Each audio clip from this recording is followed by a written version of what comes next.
My name's Pat Baum, and I was the drummer in the Neo Boys from 1978 to 1983.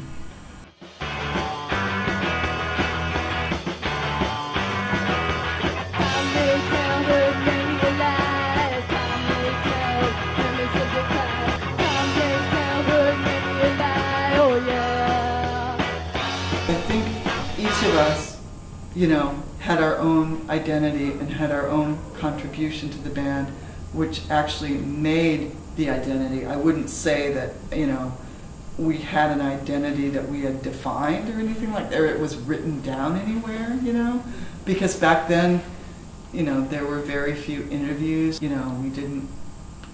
weren't even able to articulate it that well at the time. I think we're much more able to talk about it now. I just remember sitting back and kind of letting it happen, because I didn't really have that much participation until the song was, formed a bit more, So I would just sit back and kind of let Katie and the guitar player work, and then Kim would start kind of trying to, figure out the phrasing and how the lyrics were going to fit into the music. And I think a lot of it was pretty intuitive, because they were sisters. I think there was a lot more going on than, what was on the surface, what you saw on the surface. And, I really am so grateful that I had that experience of playing with two people that was so kind of connected. You've been hurt and no one cares. Gotta calm down, it's all over now. Tortured mind was no better for you. War's done, forget the past. Red, white, blue, check, dark hues. Bleeding heart, but doesn't prove. God save me, please, it's all you cry. Lonely man, you've already died. Gotta calm down, it's all over now. Sort of like we were, kind of working the song, as it progressed, and a lot of times, they were pretty standard, just verse, chorus, verse, C-section, whatever, little lead or whatever. But I think, I would always try to, after a while, like at first you can tell I was just sort of like, trying to just lay down a beat or whatever. But, as we got better and as the music kind of progressed more, I felt that I needed to kind of bring more like creativity into it, just so all the songs wouldn't sound the same, Mm-hmm. And so that's why I would try some different, they're basically all, like 4/4. There's only maybe 1 3/4, 2 3/4 songs, but I would just sort of like try to do some different. I'm not a flashy drummer really at all. I mean, I wouldn't add these big fills or anything, but I think I was always trying to look for ways to just make them more dynamic and just punchier, You angle your snare drum? Yeah, I angled the snare forward like that, so Why I could really get a rim shot.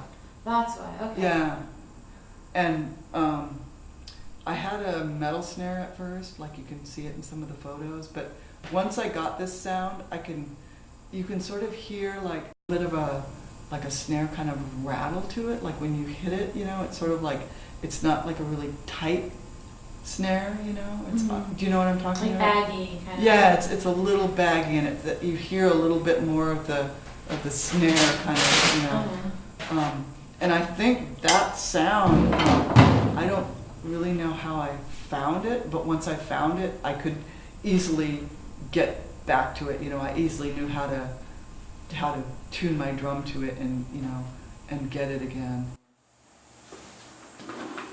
Yeah, like I said, I would possibly not be able to play if my stuff wasn't set up exactly right, because I just had this, really like,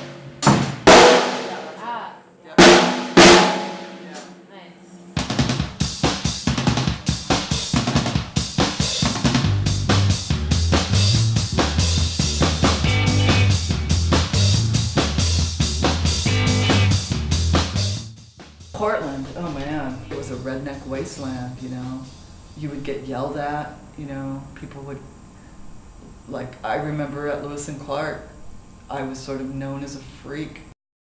We had our little clubs, and, you know, there was little clubs that would open up for a while, and then they would, you know, close for whatever reason. There was the 13th Precinct and the X-Ray, and nothing would last very long because there was problems with landlords and with noise and with the cops and with the neighbors, you know. Nobody was very sympathetic to what we were trying to do, at least nobody in charge.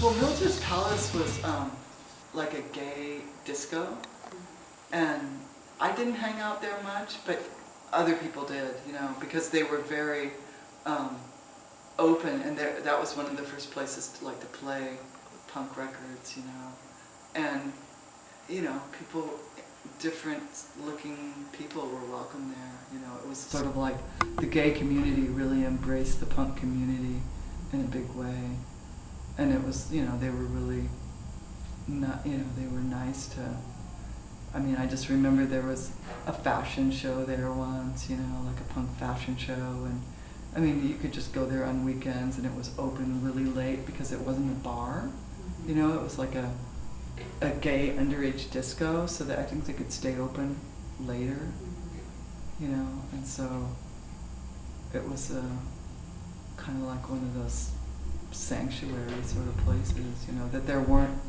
that many places like that where people could go and be safe.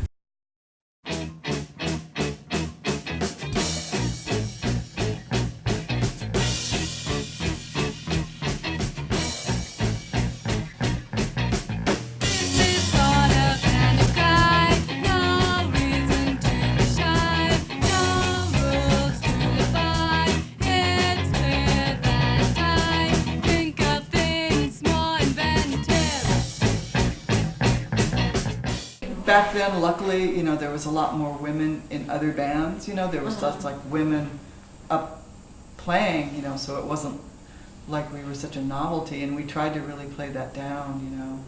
And obviously there was going to be, you know, comments about that, and you couldn't really get around it because basically that's what we were, but, you know, I don't think we ever tried to, you know, monopolize, or, you know, not monopolize, but sort of like exploit that, you know. We just wanted to be known for our music and for our musicianship and for our values too. You know, I think we had a very strong sense of a collective identity, and that we were working toward, you know, the good of the scene as a whole. You know, it wasn't just neo boys trying to, you know, get a record deal or try to be famous or whatever. I mean, we were really dedicated to making our scene, you know, support other musicians, support other bands, you know. You know, we looked at it as, you know, we were part of a scene that needed a lot of, you know, work and energy and support and, you know, time put into it. You know, it wasn't something that we knew that was just going to happen if there wasn't a whole bunch of people that were dedicated to it. And, you know, there was other people that just postered, you know, they didn't play, they didn't, you know, they attended the shows and all that, but they didn't, you know, they loved to put up posters for whatever reason. So, you know, everybody had kind of found, you know, sort of like a bit of a niche, you know, and it was political and it was cultural, and, you know, it had I wouldn't say it had like a party line or something like that, but, you know, it had a message, but it was a multifaceted message. We didn't attach ourselves to any other cause like that. I think we were the cause of like the scene, and then the, you know, the minimum wage labor, and, you know, the sort of like the person that wasn't accepted, you know, for whatever reason, whether it was the way they looked, the way they thought, or the way they acted, you know. But our scene was really tight, you know, and we really helped each other.